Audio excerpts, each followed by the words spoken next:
UPSC APFC 2026 की notification आ गई है। ये बहुत ही अच्छा एग्जाम है, खासकर उन बच्चों के लिए जिनके यूपीएससी के अटेम्प्ट्स खत्म हो गए हैं या उनकी एज जो है वो 32 ईयर्स से ज़्यादा हो गई है। बाकी बच्चे भी जो यूपीएससी या स्टेट पीसीएस की तैयारी कर रहे हैं वो भी एलिजिबल रहते हैं इस एग्ज़ाम में। इसकी एज लिमिट क्या है, इसकी और एलिजिबिलिटी क्राइटेरिया क्या है, सिलेबस क्या है, यूपीएससी से कितना डिफरेंट है इसका सिलेबस, ये सारा इस वीडियो में डिस्कस करने की कोशिश करेंगे। इंपॉर्टेंट चीज़ इसमें ये है कि इस सिलेबस में जो यूपीएससी की नोटिफिकेशन में सिलेबस दिया हुआ है वो बहुत ही ज़्यादा कंसाइज है। उसको डिटेल्ड वे में देखने की भी हम कोशिश करेंगे, समझने की कोशिश करेंगे। अगर हम एपीएफसी एग्ज़ाम की बात करते हैं तो ये असिस्टेंट प्रोविडेंट फंड कमिश्नर नाम की पोस्ट है और ये लेवल 10 पोस्ट जो है ये हमारे सेंट्रल गवर्नमेंट में होती है, जिसकी स्टार्टिंग सैलरी 56,100 से शुरू होके ये जो बेसिक सैलरी है, अगर टोटल सैलरी स्टार्टिंग अप्रॉक्सीमेटली 80,000 के आसपास आती है। और ये जो एपीएफसी लगते हैं ये आईएएस और आईपीएस के जो ग्रेड पेज होती हैं, जो उनके रैंक्स होते हैं, उसके इक्विवेलेंट पोस्ट जो है ये होती है। ये जो पेपर कंडक्ट करेगी यूपीएससी कंडक्ट करेगी, डिपार्टमेंट जो होगा आपका ईपीएफओ और एपीएफसी के वो होगा। एडवर्टाइजमेंट जो है ये ऑलरेडी रिलीज कर दी गई है, 21 को इसकी एडवर्टाइजमेंट बाहर आई है। पे लेवल आपको मैं बता चुका हूँ, 80 वैकेंसीज इसमें जो है एडवर्टाइज करी गई हैं, जिसमें से अनरिजर्व्ड वैकेंसीज 29 है। अगर हम इंपॉर्टेंट डेट्स की बात करें तो 19 अगस्त को एक शॉर्ट नोटिफिकेशन इसकी आई थी, which was followed by a long notification on 21 अगस्त। इसकी जो एप्लीकेशन विंडो है वो 22 अगस्त से ओपन हो गई है and last date to apply will be 11 September 2026। इसके बाद जो है एडमिट कार्ड्स नवंबर के आसपास आपके रिलीज हो जाएंगे और जो एग्जाम है वो दिसंबर में होगा। इसके एग्जाम का क्या पैटर्न है अभी आपको बताता हूं। इसमें मेंस का जो एग्जाम है वो नहीं होता, सिर्फ आपका प्रीलिम्स एग्जाम और उसके बाद इंटरव्यू स्टेज जो है वो आती है।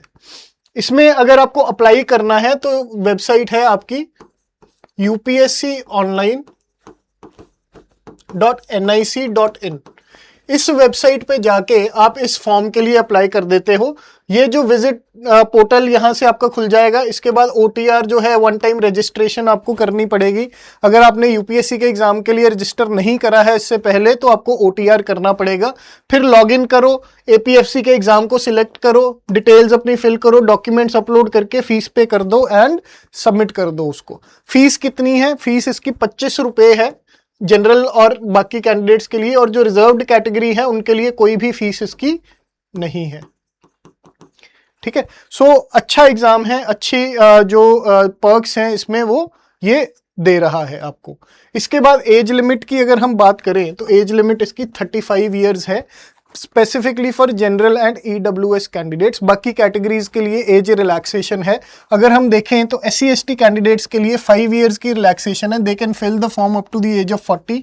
ओबीसी जो नॉन क्रीमी लेयर वाले हैं उनको 3 साल एक्स्ट्रा दिए गए हैं 38 तक। जो क्रीमी लेयर वाले हैं वो जनरल कैटेगरी में ही कवर होंगे। जो फिजिकली हैंडीकैप्ड हैं उनको 10 से 15 साल की छूट दी गई है। जो ईपीएफओ में काम कर रहे हैं या सेंट्रल गवर्नमेंट के एम्प्लॉयज हैं ऑलरेडी, उनको 5 साल की जो छूट है वो दी गई है।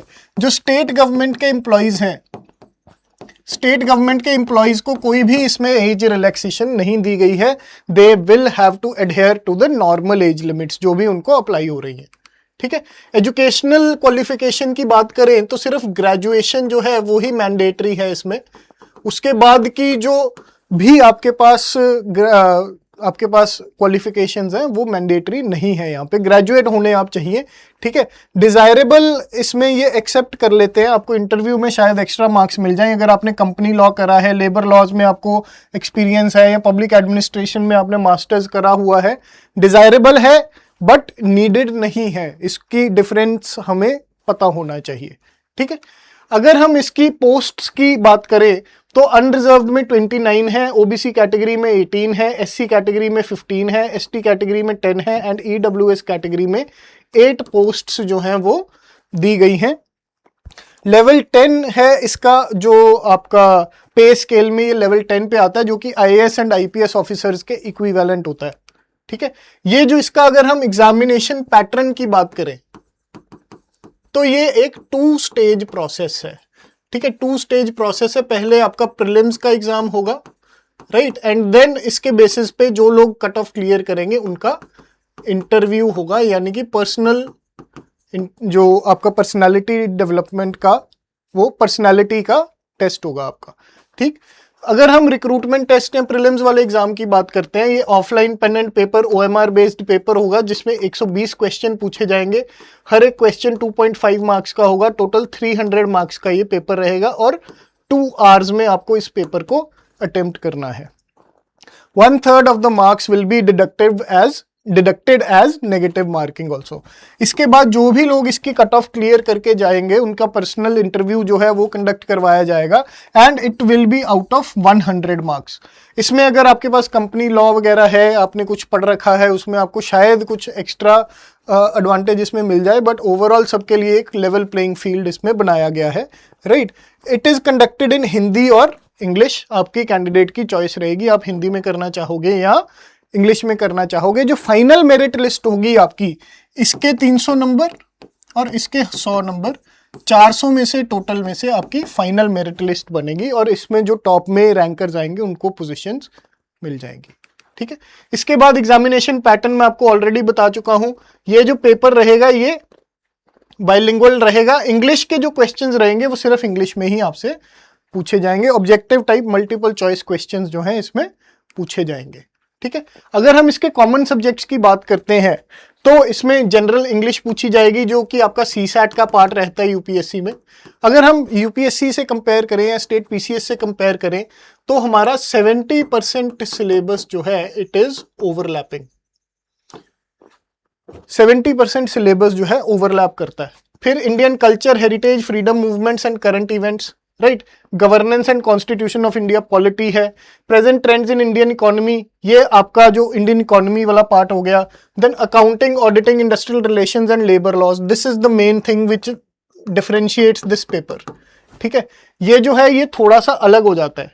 Then basic computer applications and general science. Computer applications is very very easy, जहां पे हमें अगर बेसिक कंप्यूटर चलाना आता है तो ये सब चीजें हम टैकल कर लेंगे। Mathematics, statistics and general mental ability, अगर आपकी CSAT की प्रिपरेशन अच्छी है तो आपको ये भी आता होगा। सोशल सिक्योरिटी इन इंडिया, ये भी थोड़ा सा एडिशनल कंपोनेंट है बाकियों के कंपैरिजन में, यूपीएससी के कंपैरिजन में। अगर हम इसके बाद जो आपके स्पेसिफिक टॉपिक्स हैं जैसे लेबर लॉज हो गए, राइट, इंडस्ट्रियल रिलेशंस हो गए, social security, insurance, statistics and आपका जो ऑडिट्स वाला है, उनका सिलेबस थोड़ा सा देख लेते हैं ताकि आपको तैयारी करने में थोड़ी सी हेल्प हो जाए। तो लेबर लॉज वैसे तो हम इकोनॉमिक्स में इसको डिटेल में पढ़ते हैं, मैं आपको इकोनॉमिक्स की जो भी क्लासेस लेता हूं उसमें आपको पढ़ाता हूं लेबर लॉज को ढंग से। बट इसमें अगर आप इसको आपने अपने कोर्स में इसको अच्छी तरह कवर नहीं करा है तो एवोल्यूशन ऑफ लेबर लॉज कि हिस्टोरिकली ब्रिटिश के टाइम से लेबर लॉज इंडिया में कैसे इवॉल्व होते आए हैं। देन कॉन्स्टिट्यूशनल प्रोविजंस क्या क्या हैं, इंटरनेशनल लेबर ऑर्गेनाइजेशन ILO का क्या रोल है, राइट, EPFO जो एक्ट है उसका main provisions, employees state insurance act पढ़ना पड़ेगा, मिनिमम वेजेस एक्ट पढ़ना है, right, payment of wages act है हमारा, ट्रेड यूनियंस एक्ट है, इंडस्ट्रियल डिस्प्यूट्स एक्ट है, payment of gratuity, code on wages. ऐसे आपको देखने को बहुत ज़्यादा बड़ा बड़ा लग रहा होगा, बट कुछ एक एक्ट्स इसमें से रिपील हो चुके हैं, बट कुछ एक एक्ट्स अभी भी जो हैं वो वर्किंग है। सो हमें दोनों के दोनों एक्ट्स जो है वो पढ़ने पड़ेंगे। ज़्यादा लंबे चौड़े एक्ट्स नहीं है, बहुत ज़्यादा एक्सटेंसिव नहीं है, तो जल्दी ही आप इनको कवर कर सकते हो। अगर आपको इसका PDF चाहिए डिटेल सिलेबस का तो मैं आपको एंड में टेलीग्राम चैनल का लिंक देके जाऊंगा, वहां से आप इसको डाउनलोड भी कर सकते हो। ठीक है, अब इसके बाद अगर हम इंडस्ट्रियल रिलेशंस की बात करते हैं, then basics of industrial relations, trade unions क्या क्या होती हैं, कलेक्टिव बार्गेनिंग का कॉन्सेप्ट क्या है, इंडस्ट्रियल डिस्प्यूट्स और इसके रिलेटेड जो भी एक्ट्स हमने इंडिया में बना रखे हैं, स्ट्राइक्स लॉकआउट्स कब कर सकते हैं, ले ऑफ, रिट्रेंचमेंट और फैक्ट्रीज वगैरह के क्लोजर का, इंडस्ट्री के क्लोजर का कौन सा लॉ है जो हमें पढ़ना है, right, bipartite and tripartite machineries, industrial relations code जो भी रिसेंटली 2020 में हमने 4 लेबर कोड्स लेके आए हैं उसका भी पार्ट है। Then labour administration and contemporary issues in industrial relations. इसमें इंडस्ट्रियल सिक्योरिटी जो है वो भी एक इंपॉर्टेंट रोल प्ले करती है, उसके ऊपर भी आपसे क्वेश्चंस जो है वो पूछे जा सकते हैं। ठीक है, इसके बाद अगर हम बात करें तो सोशल सिक्योरिटी वाला पार्ट है। जो सोशल सिक्योरिटी में मैटरनिटी बेनिफिट्स, ग्रेच्युटी के रिलेटेड कॉन्सेप्ट क्या है सोशल सिक्योरिटी का, EPF क्या होता है, ESI क्या है, एम्प्लॉय स्टेट इंश्योरेंस क्या होती है, राइट, ई श्रम portal database, social security code जो 2020 में हमने इम्प्लीमेंट करा है वो क्या है, उससे पहले जो कौन से कोड्स के अंडर सोशल सिक्योरिटी आया करती थी, बहुत सारे लॉज जो थे हमने उनको सबस्यूम करके जो आपका ये बनाया था सोशल सिक्योरिटी कोड ऑफ 2020, वो वाले लॉज भी हमारे लिए जो है रेलिवेंट है। और social security, industrial disputes, labour laws को लेके सुप्रीम कोर्ट की कौन कौन सी जजमेंट्स हैं वो भी हमारे लिए थोड़ी सी रेलिवेंट हो जाती हैं, ठीक है। देन इंश्योरेंस सेक्टर में क्या क्या पूछ सकते हैं, बेसिक्स क्या क्या है इंश्योरेंस के, प्रिंसिपल्स क्या है, right, employees deposit linked insurance क्या होती है, एम्प्लॉयज स्टेट इंश्योरेंस क्या होती है, री इंश्योरेंस का क्या कॉन्सेप्ट है, गवर्नमेंट इंश्योरेंस स्कीम्स कौन कौन सी हैं, IRDAI क्या रोल प्ले करती है, LIC का क्या रोल है, GIC क्या है। सो ये वाली चीज़ें जो है इंश्योरेंस सेक्टर में हमें कवर करनी है। हमें टॉपिक्स देख के बहुत ज़्यादा लग रहा होगा कि 15 टॉपिक्स हैं एक छोटे से हेड के अंडर, बट अगर हम इसको पढ़ने की कोशिश करेंगे तो आप देखोगे कि एक एक पेज के ही हैं सारे topics. So this insurance sector will be approximately 15 to 20 pages का ही, ठीक है। तो हमारे लिए ईजी है कवर करना।